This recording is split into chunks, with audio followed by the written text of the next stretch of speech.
Hey, Shalom family. Peace. Welcome to my channel. My name is Jackie Salah. And welcome. Thanks for joining me. I hope everybody had a wonderful Shabbat. Shabbat Shalom. Me, myself, I always have a beautiful Shabbat. I look forward to it every week. And it is my pleasure to honor our Mother and Father above by honoring the Holy Shabbat. Now, with that being said, there's just a little bit of something that I wanted to share with everybody. Something I saw a couple weeks ago to kind of set me off a little bit. And I've just been thinking of brewing on it like a brew does. And I just want to share my thoughts, and you can let me know what you think as well.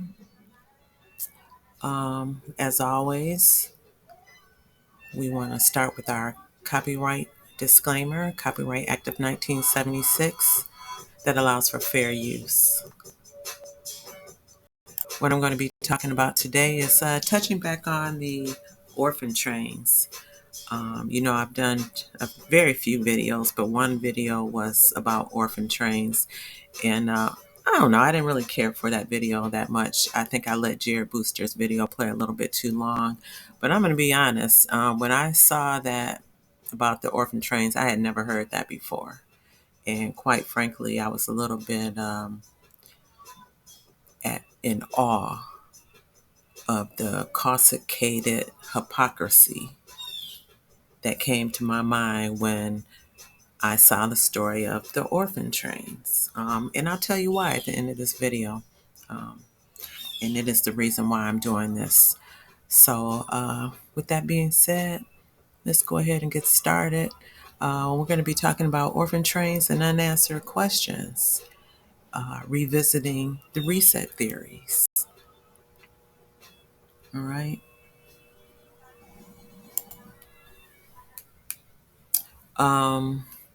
So for those of you who aren't familiar with orphan trains, let me go ahead and give you a little bit of background.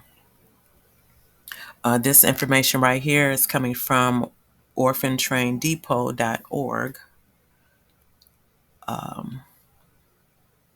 And this is the history. It says between 1854 and 1929, an estimated 250,000 orphaned, abandoned, or homeless children were transported to rural communities across the country in hopes of providing a better life for them.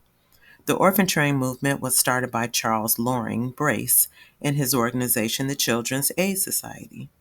Brace recognized the inadequacy of New York's welfare institutions and, at the same time, saw the Western states as places full of opportunity.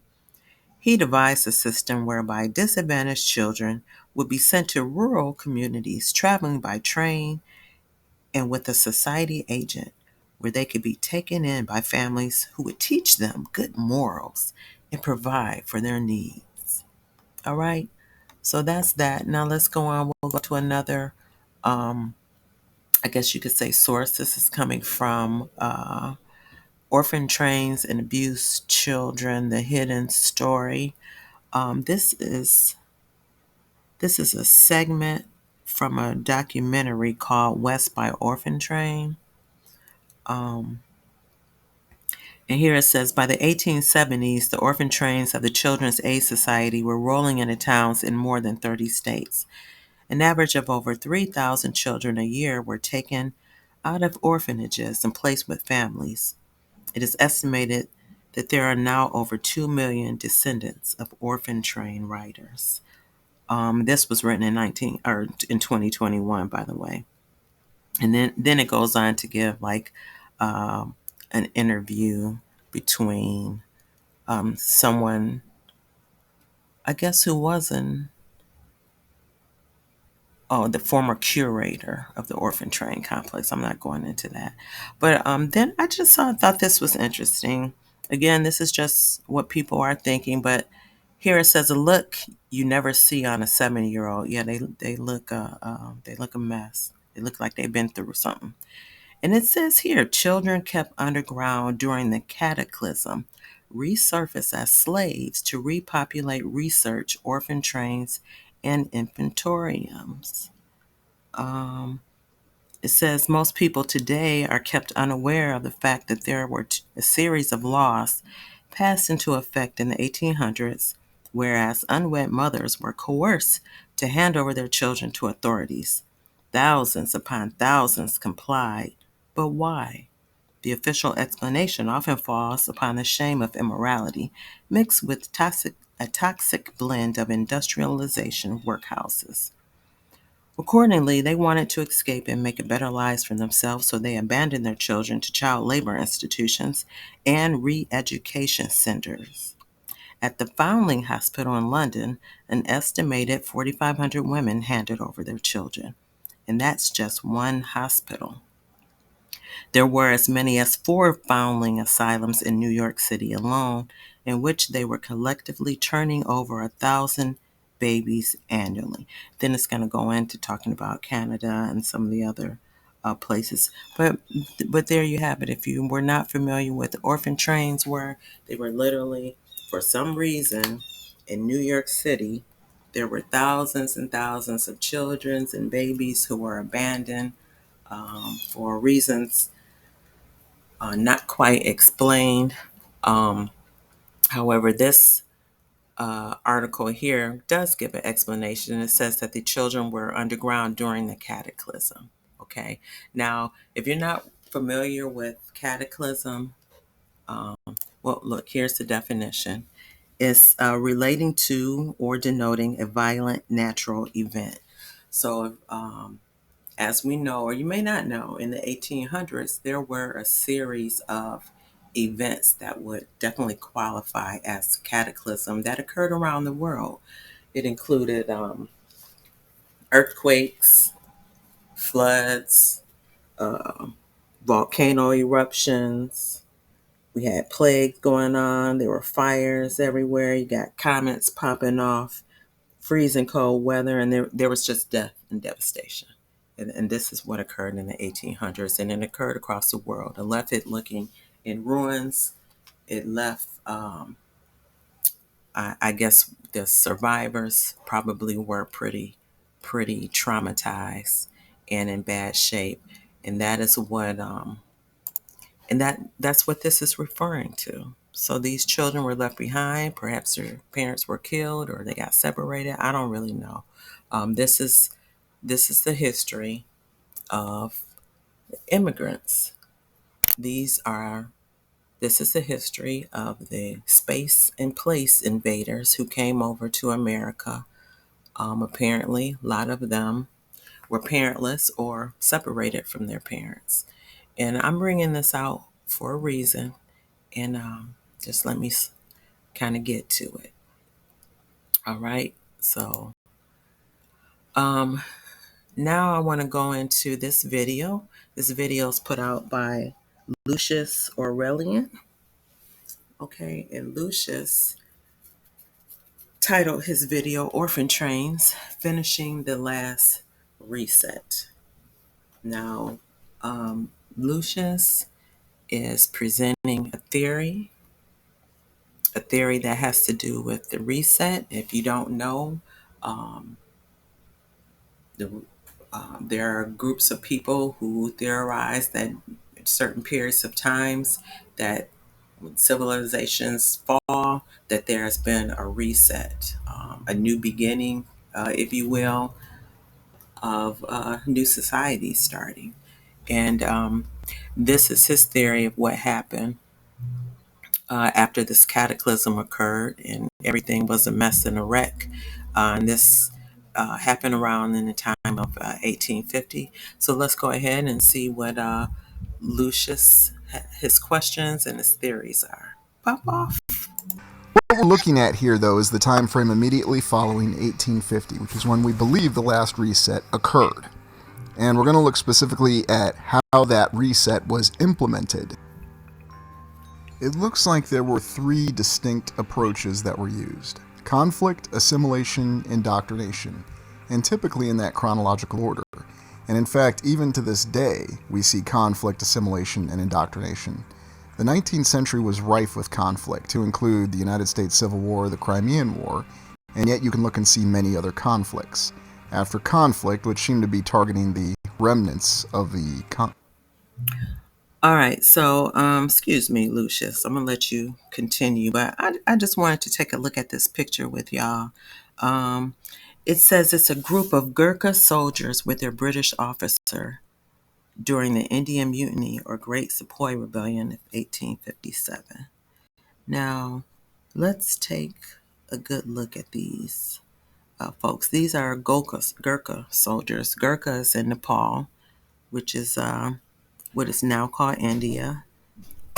Before British takeover, I believe it was called Hindustan or Bharata, something like that. One of those or both of those. At any rate, it wasn't initially called India, but when Britain took over, it was called India. So obviously, they are now Indians. Uh, and these are soldiers. Gurkha soldiers um, were known for their military prowess in the British military. So I just want you to keep that in mind, and I want you to get a good look at them because it might just be me, but if you took, you know, these folks and took off their caps and they soldier outfits and put on uh, some feathers and let their hair grow long and put on some feathers and stand them next to a teepee or something. I guess a loincloth or two. Who would they look like? I'm just saying. I'm just saying. I'm just saying. Um, I'm just saying when they did all their good work for Britain, how were they rewarded? Do you think they were sent back to India? Or you think they maybe got set up some nice new land, some nice new world? I don't know. I'm just asking. I'm like Lucia. I have questions. I mean, Lucius, I have questions. And I'm just asking uh, these good soldiers for the British Army. When the conflicts were over, how did Britain reward them? Where did they send them? We want to know. Well, I want to know. All right, go ahead, Lucius. enclave population, the survivors of the previous civilization, we had assimilation, and that was where everyone found their proper roles in this new civilization after the reset. And then finally, you had indoctrination. And indoctrination was ensuring that people had the proper thoughts and Hmm. that they would never question what had happened. I mean, look at them. Look, put the long hair. I've seen people do videos and claim that they were American Indians. These people that look like this, they had long hair and they might have had a feather on or something like that. Mm-hmm. Mm-hmm. Yeah. You too. You too. Mm-hmm. I don't know. I can be wrong. Just saying. Go ahead, Lucius. We have many pictures from this time frame that tend to pose more questions than they answer, Fact. as though there was some sort of strange massive expedition that was going on across all the lands to pacify what remained of a population. Now, we're told that these are legitimate conflicts, and the historical narrative tells us there was a civil war going on in the United States, there was the Crimean War going on, and so many other conflicts that you can look up yourself that completely dot the landscape of the 19th century, or the timescape as it were as well. It's an intriguing concept. We like Lucius. We don't really believe that Civil War story. We don't believe it. We don't believe it. Lucius is suspect. I see. Here we go.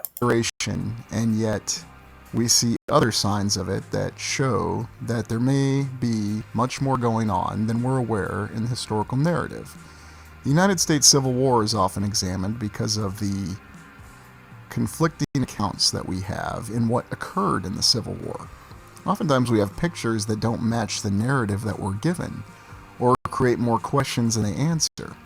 For example, we're told time and time again that the United States military, or the Union, was segregated during the Civil War. And yet you see many different pictures that paint a different narrative. Now, were these pictures that were taken for purposes of displaying the political message at that time? And could they have been supporting the war effort as we were told in historical narrative? Of course. However, there's just too many of them to simply ignore.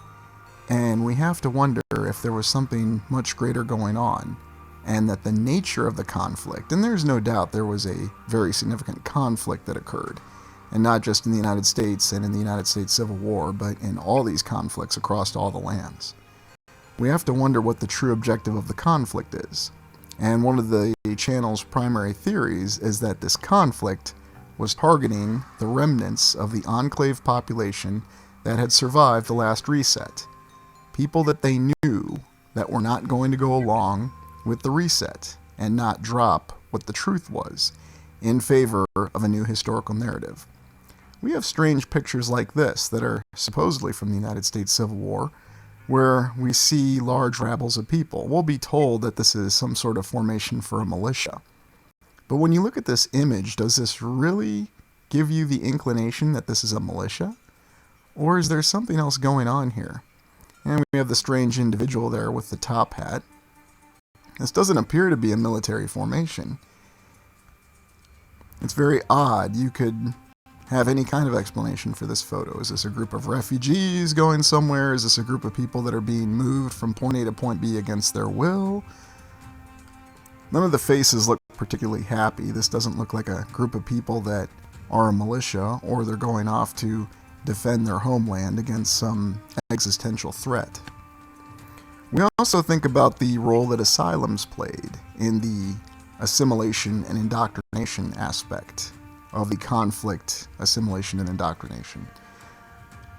Earlier, the channel theorized the goals of the Kirkbride Plan, which was the plan behind asylums in the United States, but there were asylums across all the lands to ensure the population adhered to the reset. This was their way to ensure that people properly assimilated and they were indoctrinated. And if they were not, they were sent to the asylum. All right, I'm going to stop it right there. But if you want to hear more about what Lucius has to say, his channel is Lucius Aurelian. The name of this is Orphan Trains, Finishing the Last Reset. I thought it was a good video. I would go ahead and it's just an interesting theory. People are asking questions about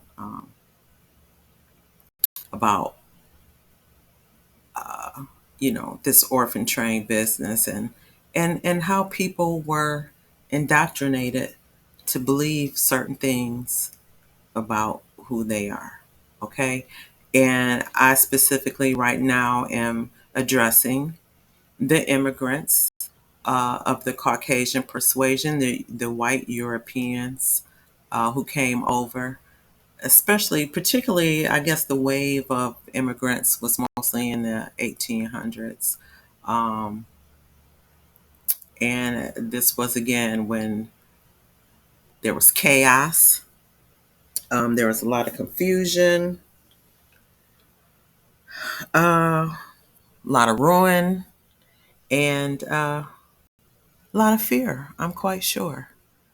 And so people were probably wondering, what are we going to do? What are we going to do now? The world as we know it is over. What do we do? And here come the powers that be, whoever they are, with the reset, the indoctrination, and the assimilation. So let's talk about it. Let's talk about how indoctrination occurs. It occurs through institutions. And some of the basic institutions that this is done is through family, religion, education, government. So let's talk about in the case of the orphan trains, when children are either taken away from their family or um, separated from their family, or their family is passed away and they are orchestrated into another family, um, that obviously is a form of family institution that's orchestrated. It's not your natural family. Also, we have to talk about the other institutions. For example, let's talk about schools and universities. We are indoctrinated through our education. We are indoctrinated in the healthcare system, especially if it comes to mental health. As you heard Lucius getting into, there were so many so-called asylums in the United States of America and across the world, but unbelievably um, large amount of asylums in what is supposedly a new country. Like, why are so many people in these asylums? And it's probably in order to force some kind of indoctrination or assimilation.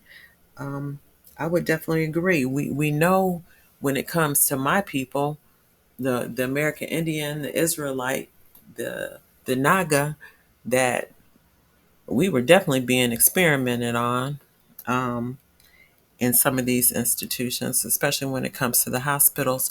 I pulled this up here, a foundling hospital. In case you aren't familiar, there were foundling hospitals in London, but also in New York. What a foundling hospital is, um, I'll read it. It says in 1869, it had no longer become an item of news or even of interest to find an abandoned infant on the doorsteps of a rich family, in the hallways of a tenement, or at the entrance of a convent. St. Peter's Convent on Barclay Street was a favorite refuge of distraught mothers, and very often the sisters, on opening their door in the morning, would find a tiny waif deposited on this doorstep. All right, so you had these hospitals that were taking in large amounts of children. And so they not only took care of them as far as their health, but they also became like an orphanage or a place to take care of them, and then, to foster them out to other family. But it's interesting that they're called foundling hospitals. And I'm not going to get stuck on this because I don't want to get too far off track. But I just want you to notice that when it comes to this country, the United States, that it's a whole lot of founding going on. They finding a whole bunch of shit. You have these founding fathers. They they are putting they have these buildings and putting these plaques on these buildings talking about it was founded in 1851 or whatever. Not that they built it, but that they found it. They found it. You understand? So I just wanted to point that out. All right, so let's keep moving. Um, so again, the point in time that I really wanted to focus on was between 1854 and 1929, which is when this orphan train business was going. So, focusing on that time and then focusing on three groups of people. So, here we're talking about the immigrants, the whites. Um, this is what happened to them. The children were being found somehow and trafficked across the country to different families. Uh, Put into schools to be indoctrinated, churches to be indoctrinated. Many of them were put into forced labor. If you want to learn more about that, that's easy for you to look into. But a lot of them were put into the labor pools. Okay, so that is that's that part on the white European children.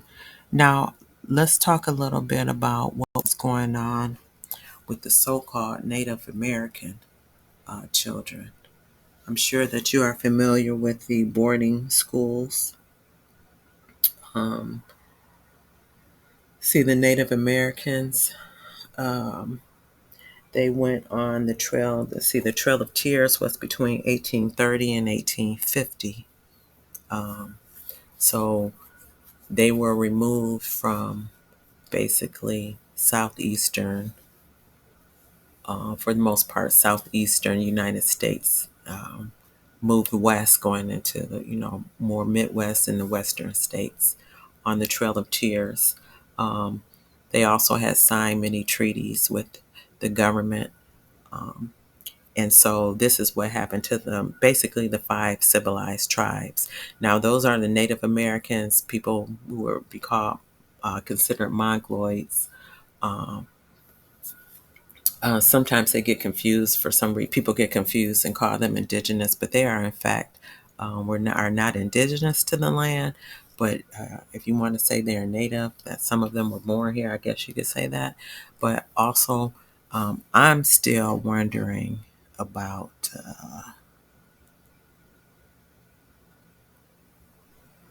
Where's that picture? I don't have it up. I don't have it up, but I'm still wondering about these folks. I don't have it. Never mind. Okay. All right. So anyway, so the Native American children. Let's read this. It says Native American boarding schools first began operating in 1860 when the Bureau of Indian Affairs established the first on-reservation boarding school on the Yakima Indian Reservation in Washington. Shortly after, the first off-reservation boarding school was established in 1879. The Carlisle Indian School, located in Carlisle, Pennsylvania, was founded by Richard Henry Pratt. He modeled the boarding school off an education program he designed while overseeing Fort Marion Prison in St. Augustine, Florida. He developed the program after experimenting with Native American assimilation education on imprisoned and captive indigenous peoples. Dash to hijack. Pratt served as the headmaster of the Carlisle Indian School for 25 years and was famously known for his highly influential philosophy, which he described in a speech he gave in 1892. He stated, "A great general has said that the only good Indian is the dead one. In a sense, I agree with the sentiment, but only in this, that all the Indian there is in the race should be dead. Kill the Indian in him and save the man." Nigga, fuck you. So we have the Native Americans that looked a lot like that picture that we saw earlier. And see, I told you, they grow their hair and put some of their native regalia on. Yep. And then look at them. That looks like the old the old native Indian. And this is what the new ones look like. They still grow their hair long, though. That's just my opinion. I'm just saying. All right.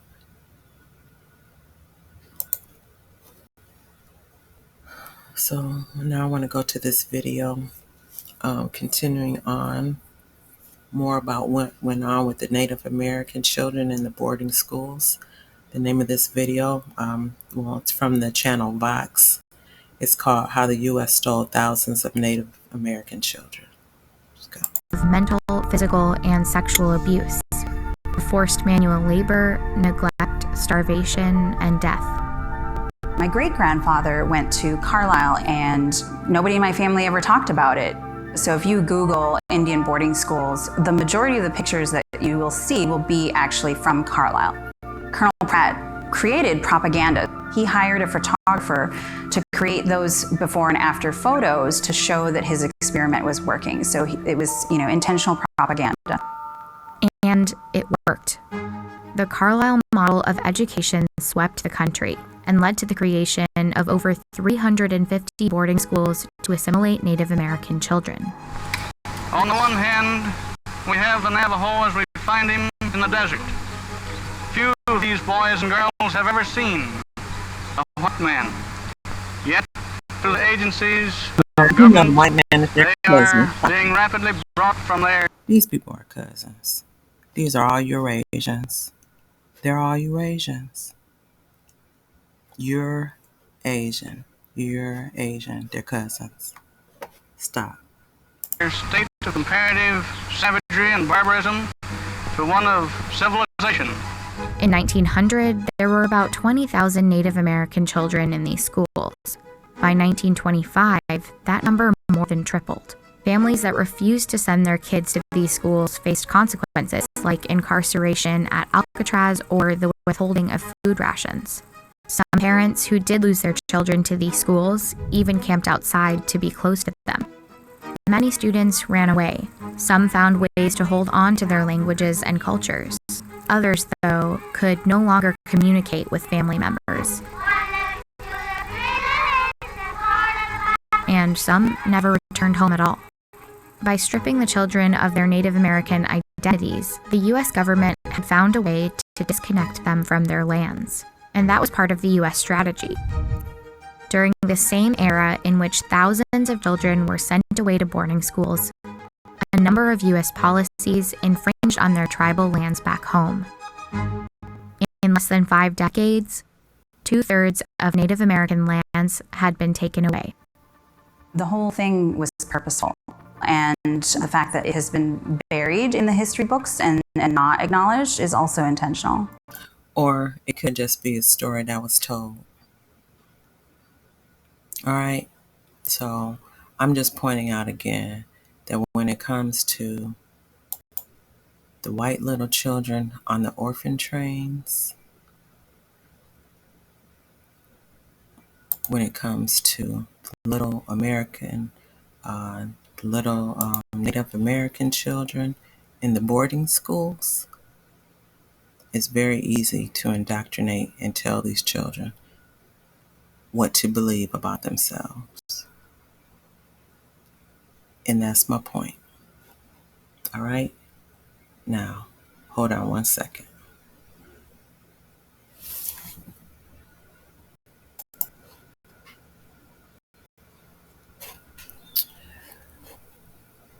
Okay, so I'm back. Again, we are in the period 1854 to 1929. We've talked about the Eurasians, that's the European white children on these orphan trains. We've talked about the Eurasian Native American children being sent to these boarding schools. And now let's talk about the American Naga, the copper-colored indigenous American, also known as the Negro, Black American, onto the goofy-ass Afro-American, all that kind of stuff. But who we truly are the chosen of the Most High, descendants of the Israelites, or you can call us the American Indians. The name of this video is called The Truth About Lake Lanier. All right. So again, now we're getting into what happened to the American Nagas. And again, this is during the period of 1854 to 1929. Okay, let's go. Was a free occurrence. Between the 1860s and the 1920s, white Americans drove thousands of black residents from their communities. Since then, many of these communities have remained almost exclusively white. For example, Pierce City, Missouri, 1901. The white residents lynched 3 black men and banished all 300 of the city's black residents. By the year 2000, the census reported that Pierce City had remained majority white. Out of a population of 1,385, only 3 were black. In 1905, the white residents of Harrison, Arkansas, tried to erase the vibrant, although poor, black community in their town with a race riot. The U.S. Census of 1900 revealed a black community in Harrison of 115 people out of 1,501 residents. Relations between the white and black communities were reported as relatively friendly and stable before the riots. Then came the St. Louis and North Arkansas Railroad, later to be named the Missouri and North Arkansas Railroad, which was built through Harrison in 1901. The residents were giddy with visions of prosperity, but on July 1st, 1905, the railroad went bankrupt. This was a hardship for the townsfolk and the black railroad workers who had moved to the area. The white residents needed someone to blame for their misfortune, and the black folks seemed like as good a scapegoat as any. An angry mob went on a rampage in Harrison's black community. Numbering about 30, they burned down homes, shot out windows, and ordered all African Americans to vacate the town that night. From 1910 to 1920, African Americans fled the brutality of the South and poured into northern industrial cities by the thousands during the Great Migration. They came to find work and later to fill labor shortages created by World War I. Even though they had moved to the North, African Americans continued to face exclusion and discrimination in employment, housing, as well as some segregation in schools and public accommodations. However, Northern black men faced fewer barriers to voting. As their numbers increased, their vote emerged as a crucial factor in elections. The war and migration bolstered a heightened self-confidence in African Americans that would manifest itself in what would be called the New Negro movement of the 90s.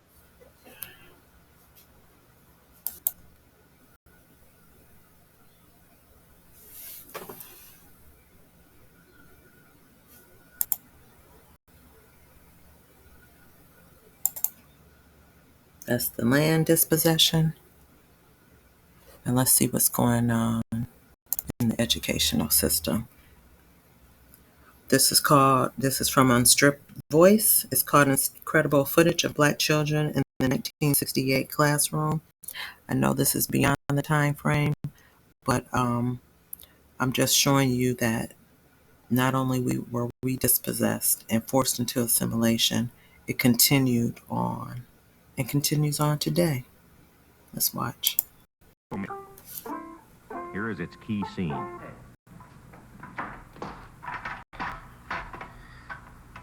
What is your nationality? My nationality is Afro-American. What is freedom? Freedom is black power. What is black power? Black power is... Do you know what black power is? No. Well, then you should never make any statements if you don't know what they mean. I'm sorry, I don't know. All right. How old are you, young man? I am 4 years old.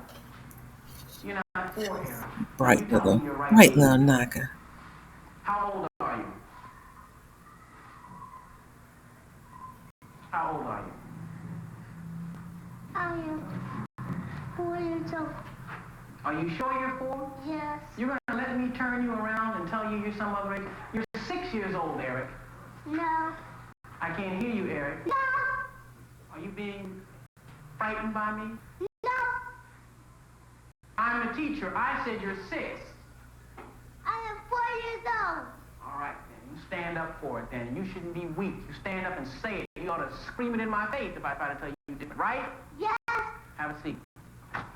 Stand up, young man. Are you a Negro, Travis?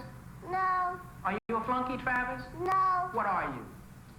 I am black and beautiful. And what else are you? Are you a boy? No. What are you? I'm a man. What kind of man? Black and beautiful Or man. what kind? Are you an old man or a young man? Young man. You, young man, you come here.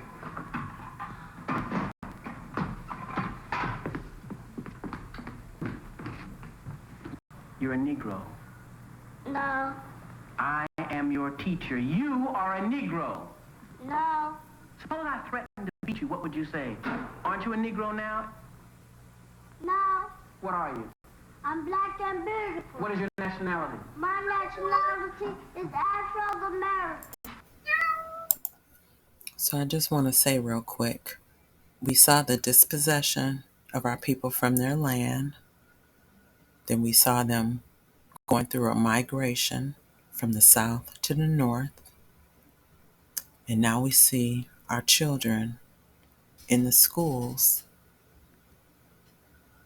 being indoctrinated and told that they are black. They are beautiful, but black. Telling them they are not a Negro, they are black, which is a social construct. But let's continue to watch the beautiful little Naga. Suppose I had some money in my pocket. Suppose I gave you $1 to say that you're an American Negro. This is money now. Money talks. Money talks. This dollar. And if you don't say it, you don't get it. You're an American Negro, aren't you? No. You won't have any money. You know you need money, don't you? Yeah. You need money to live, don't you? Yes. All right. All you have to say, Leon, is that you're an American Negro. Aren't you an American Negro? Are you an American Negro? No. What are you? I'm black and beautiful. What's your nationality? My nationality is Afro-American. Very good. And that's not a nation. Afro is a hairstyle. America is a continent. It's not a nation. And we are so indoctrinated that even to this day, in 2023, there is a group of people who decided wisely that, hey, we are going to identify ourselves. We will choose what to call ourselves. And the name that we choose is Foundational Black Americans. Now you see where we are? That's what happened. We were dispossessed from our land and dispossessed from our identity so strongly that even when people decide they're going to choose their own, they still call themselves the same thing. And you got other knuckleheads calling themselves American descendants of slaves, although maybe they're descendants of Black Europeans. I don't know. Maybe that's what that means. But I just want to show you that this is what happened with our people in the indoctrination. And now I'm going to get to why I'm bringing all of this up. What got in my craw that made me start looking at this. Hold on. All right, I'm back. So this is it. I clicked on this. This is The First Alabamians by Craig Sheldon. This is from the Alabama Department of Archives and History. Let's go.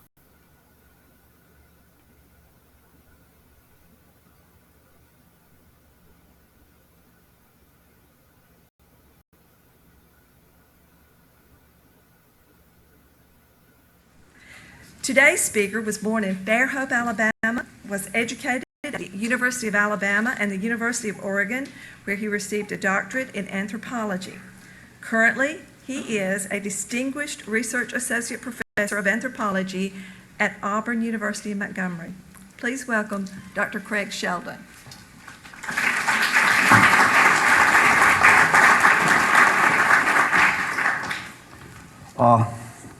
Welcome. Thank you for coming. I wish that my university students were so enthusiastic. I want to thank Dr. Ed Bridges, the staff, and the friends of the Alabama Department of Archives for inviting me to speak.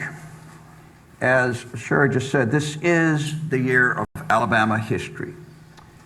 Some could argue that history, in the strictest sense, begins with the coming of the Europeans and other peoples from the Old World. I believe it is important to also celebrate some previous 14,000 years of human heritage in Alabama. Today, we will talk about the first Alabamians, the indigenous peoples who occupied this region. This is a daunting... I'm going to stop right there. Let's go to the next one. That's the first one. This is called Creek Indians in Alabama by Catherine Brown.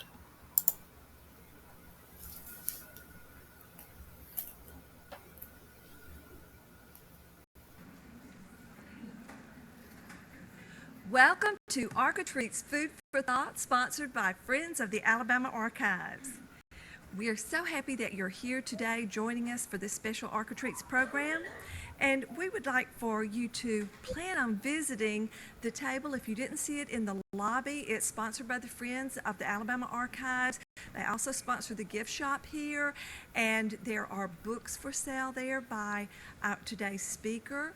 If you're interested in purchasing one of the books and having it signed by today's speaker, you may want to do so and bring it to the stage after the program is over. She'll be here just for a few minutes after the program because she has to go to a meeting. So if you're interested in purchasing one of her books, please do so.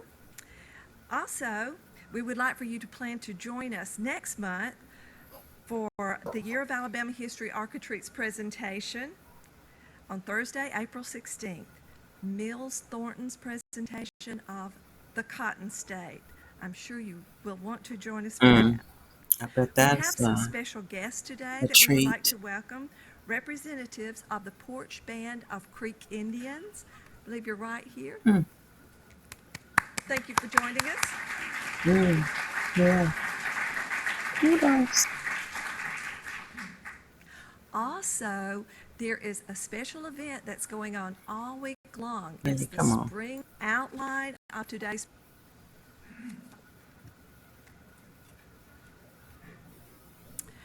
Remember, it's time to silence the cell phones or turn them off before the program begins. Today's speaker is Professor of History at Auburn University and has authored or edited 4 books and numerous articles relating to Southeastern Indians. Please welcome Dr. Catherine Braun.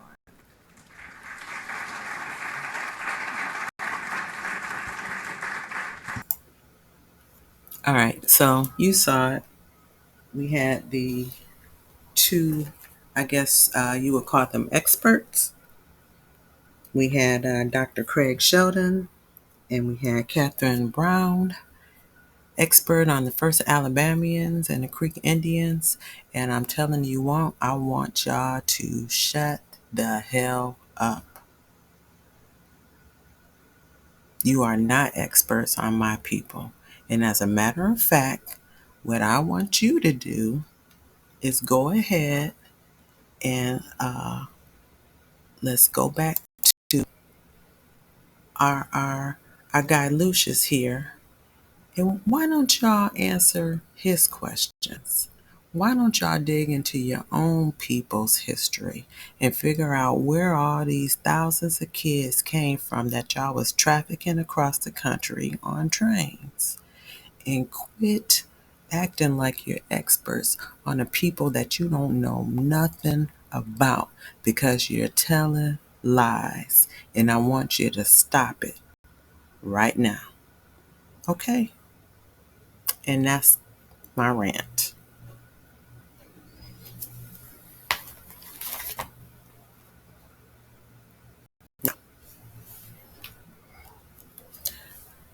I give all praise and honor to the Most High, our Mother and Father above. I want to once again say Shabbat Shalom to everyone. And while I got you, I also want to say a special thank you to the House of Kinds channel. Brother Blackjack gave me a shout out for my little old channel, and I really do appreciate that. That was very generous. Now, I will say this. I do not consider myself a content creator. I do a little commentary. I'm more so inspired about scripture. And I'll tell you why. Because when it comes down to like researching on American Indians, I really started doing that probably around 2017 or 2018. And so I read the accounts of the early historians. Um, and I mentioned it before. I was really interested in tying in scripture to historical record. And when I got to that point, after I had done all the reading that I could do about American Indians and who they really were on this continent of America, by that time we were in the shutdown. And that's when I got on YouTube. Now I had an account, but I was never on YouTube. That's when I became even more aware of who we are and whose we are. And so I don't need to do any more research on that. And as far as the information, man, our Ox and Aquas have done an awesome job. I've shown you that through my Beacon of the Week series. We have our brothers and sisters that have really nailed that. And so I don't need to do any more. If I did that, it would be insincere because, quite frankly, I'm convinced. I know who I am. And for those that don't know, you better find out. We don't spoon feed. You're supposed to seek knowledge. And so you got to look for it and get it for yourself. All right. So once again, thank you to Blackjack. Thanks for that shout out. I hope that you guys do continue to support my little channel. And then let me know what you think about this whole reset thing and this orphan trains and how people were indoctrinated. And do you agree that the Eurasians need to mind their business and stop acting like they're experts on our family? Or is it just me? All right. Once again, Shabbat Shalom.